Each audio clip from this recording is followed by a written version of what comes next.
Em evento realizado no dia 3 de outubro no Rio de Janeiro, governo e trabalhadores celebraram os 70 anos da Petrobras. A Federação Única dos Petroleiros ressaltou que as discussões sobre os rumos da estatal são positivas. O coordenador-geral da FUP, o David Bacelar, também celebrou a retomada da valorização da empresa pública e de seus funcionários, tão escanteados pelo governo do anterior de Jair Bolsonaro. Sobre os 70 anos da Petrobras, nós conversamos agora com o David Bacelar, que é o coordenador-geral da FUP, a Federação Única dos Petroleiros. Ele é membro do Conselho de Desenvolvimento Econômico, Social e Sustentável e do Conselho de Participação Social do governo do presidente Lula. David Bacelar, tudo bem? Prazer te receber aqui no Revista Brasil TVT. Seja bem-vindo. Eu que agradeço aqui pela oportunidade, Cosmo, Ana, a todos e todas que estão nos acompanhando aqui na TVT. David, 70 anos da Petrobras. A Petrobras hoje que é uma empresa essencial no país, para o desenvolvimento do país, chega a 7 décadas, com desafios, com conquistas e desafios à frente. Nos últimos 4, 5 anos do governo anterior, Petrobras foi muito socateada, tentaram a qualquer custo colocar a Petrobras no caminho das privatizações, mas a luta dos trabalhadores como vocês, da Federação Única dos Petroleiros e de todos os petroleiros do Brasil, não permitiram isso. Este ano, 70 anos de Petrobras. Como que foi as comemorações? Como que está as comemorações? Acima de tudo, como é que está essa questão Petrobras, trabalho e desenvolvimento do país? É verdade, Cosmo. Nos últimos 5, eu diria até 7 anos, nós tivemos ataques ferozes à nossa empresa.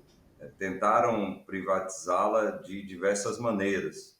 E uma das formas que encontraram foi de avançar para a venda de ativos aos pedaços, fatiaram a Petrobras e venderam uma série de empresas importantes para ela, para o país, para a população brasileira nesses últimos 7 anos.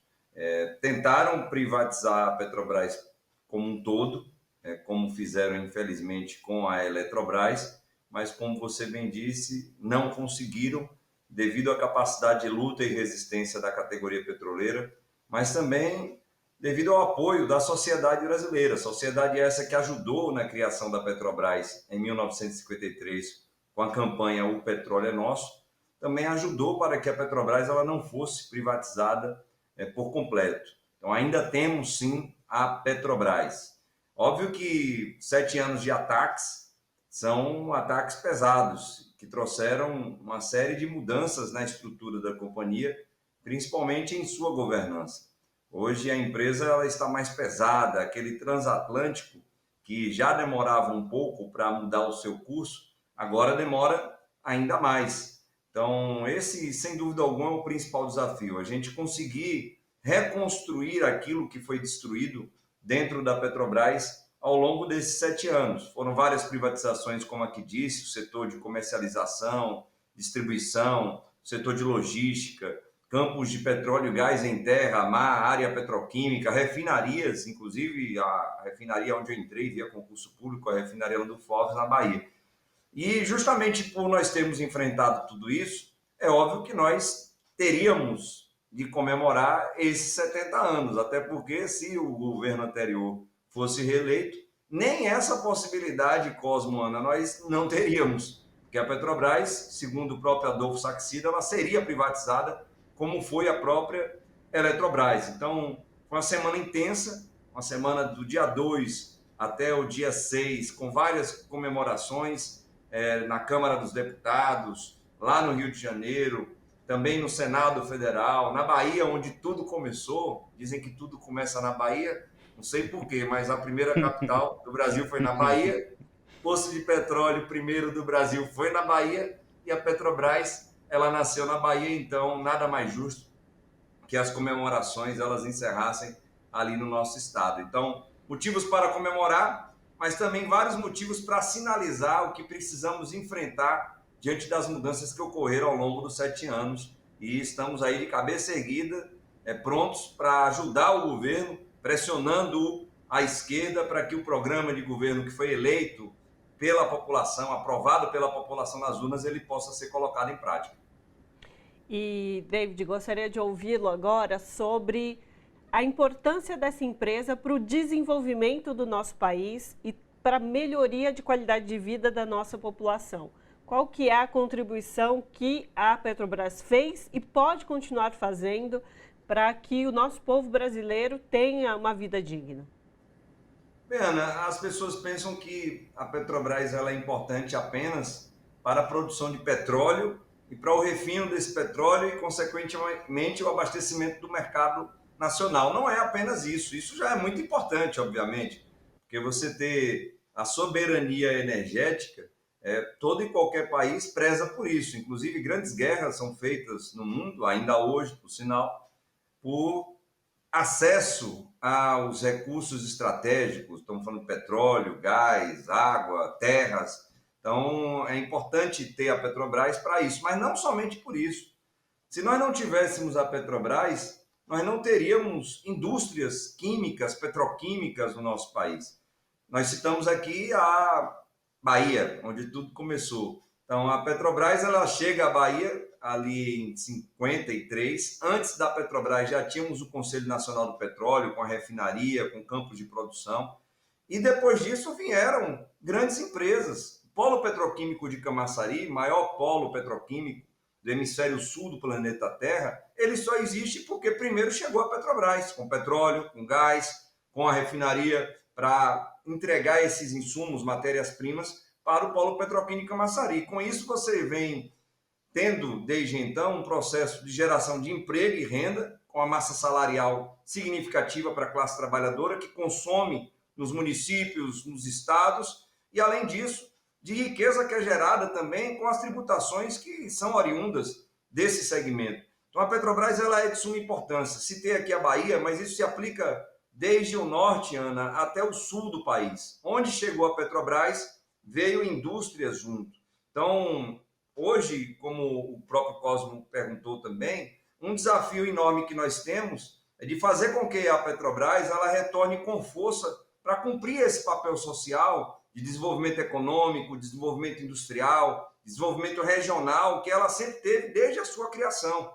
Para isso vai ser importante a retomada das obras que foram paralisadas pela Lava Jato, falando aqui da Brei Lima em Pernambuco, do Compeg no Rio de Janeiro, da nossa Fafem, Mato Grosso do Sul, que também foi paralisada, a Fafem Paraná, que está parada até hoje, que precisa ser reaberta, já houve a sinalização do governo e da gestão da empresa, mas as obras ainda não foram iniciadas, e temos aí um desafio enorme para os próximos tempos, ajudando o Brasil a ser, sim, esse líder mundial na transição energética, é o tema da transição energética justa, que a Petrobras ela precisa e deve entrar de cabeça nos próximos anos. Por isso, aguardamos com muita expectativa, Ana, o plano de negócios de gestão, que deve ser divulgado no final do ano, com relação aos anos de 2024 a 2028, onde teremos aí vários investimentos sendo feitos aqui no Brasil, diferente do que nós estávamos tendo nos governos anteriores.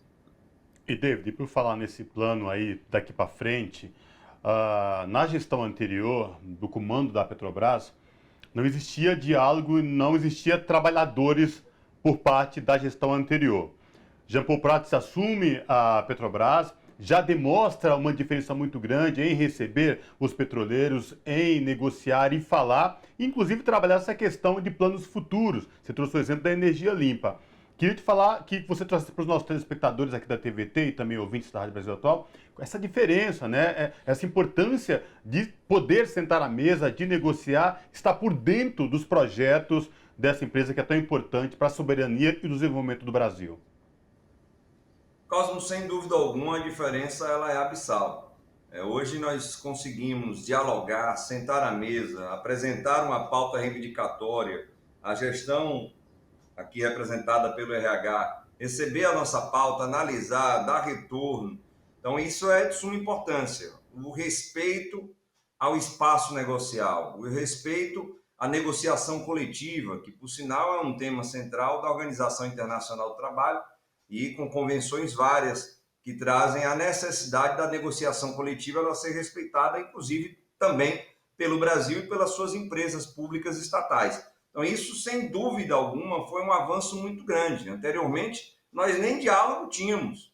havia uma imposição e, por conta disso, vários direitos foram perdidos ao longo desses 7 anos. Só não perdemos mais porque fizemos várias lutas, greve em 2017, 2018, 2020, 2021. Então, greves, mobilizações que estancaram essa sanha da gestão da empresa em tirar direitos dos trabalhadores e trabalhadoras. E, David, para a gente terminar no aspecto, voltando aos 70 anos da Petrobras e nesse ponto de comemoração, vamos dizer assim, do que foram esses 70 anos, a FUP desenvolveu um material, né, de retomada dessa história, material riquíssimo que está lá no site da FUP, inclusive eu dei uma vasculhada, mas ele é bastante completo. Mas eu queria saber como é que os trabalhadores se relacionam com essa história de 70 anos da empresa, como é que a categoria olha para esses 70 anos para também pensar daqui para frente como trabalhador e trabalhadora. Ana, primeiro aproveitar para parabenizar a comunicação da FUP, que fez essa linha do tempo muito bela, rica de informações, não somente informações a respeito da Petrobras em si, da sua história, mas da luta da categoria petroleira, ajudando a construir a história da Petrobras. Então, de fato, são histórias muito entrelaçadas. Só para você ter ideia, agora, dia 17 de outubro, o Sindipetro Bahia, o qual eu também sou dirigente, ele completa 69 anos. Quer dizer, a Petrobras ela completou 70 anos, dia 3 de outubro, e o primeiro Sindipetro, o primeiro sindicato dos petroleiros e petroleiras do Brasil, completa 69 nesse ano. Quer dizer o quê? Quer dizer que um ano depois da Petrobras ela ser criada, constituída, os trabalhadores e trabalhadoras decidiram se organizar através de um sindicato. Inclusive, na época, era o Sindicato dos Trabalhadores da Extração de Petróleo. Tem um bairro em Salvador que se chama Estiep, né, que era o antigo nome do Sindipetro, hoje Sindipetro Bahia. Então, as histórias elas se entrelaçam. Como dissemos, trabalhadores e trabalhadoras, não só do Conselho Nacional do Petróleo à época, mas do campo, da cidade, a sociedade brasileira, estudantes, foram às ruas para a campanha O Petróleo é Nosso ecoar nos ouvidos do Getúlio Vargas e ele criar a Petrobras. A empresa ela nasce com essa característica. Antes do período da ditadura civil-militar não foi diferente. A categoria petroleira fez vários embates, várias lutas, ajudou o governo de Jango a estatizar, encampar uma série de refinarias. Durante a ditadura, que quando os milicos chegam ao governo, eles privatizam aquelas refinarias que tinham sido estatizadas. Os trabalhadores e trabalhadoras continuam na luta pela democratização do país, pela redemocratização do país, pela sua liberdade de expressão, pelos direitos dos trabalhadores e trabalhadoras. Isso culmina lá em 83 com a greve histórica da categoria também. Mais de 200 petroleiros e petroleiras foram demitidas, greve na Bahia, greve em São Paulo, depois juntou com os metalúrgicos, com os bancários, veio a greve geral em 85. A gente ajuda na luta contra a privatização da Petrobras ali na década de 90, greve em 94, 95, maior greve da história da categoria, que evitou a privatização da Petrobras. E quando o Fernando Henrique chega, ele vê, ó, esse aqui eu não vou fazer igual a Margaret Thatcher, não, que quebrou a espinha dorsal do movimento sindical, através do movimento sindical mineiro inglês. Eu não vou conseguir fazer isso, que essa categoria aqui ela é de briga, é de luta. Então, passa o governo dele, a gente evita a privatização da empresa, elege o presidente Lula junto com a sociedade brasileira e tem essa Petrobras que a gente tem hoje. Ou seja, é uma história de luta e resistência entrelaçada com a história da Petrobras ao longo desses 70 anos, sem dúvida alguma. Conversamos com David Bacelar, que é coordenador geral da FUP, que é a Federação Única dos Petroleiros, membro do Conselho de Desenvolvimento Econômico, Social e Sustentável e do Conselho de Participação Social do Governo Lula, o Conselhão. David Bacelar, muitíssimo obrigada pela sua participação conosco aqui hoje. Eu que agradeço mais uma vez, Ana, Cosmo, pela oportunidade. Um beijo no coração de vocês, de todos e todas que estão conosco na nossa grande TVT, que esperamos que tenha agora cobertura nacional, né? Essa é a grande expectativa da classe trabalhadora brasileira. Obrigada, abraço. Abraço, David.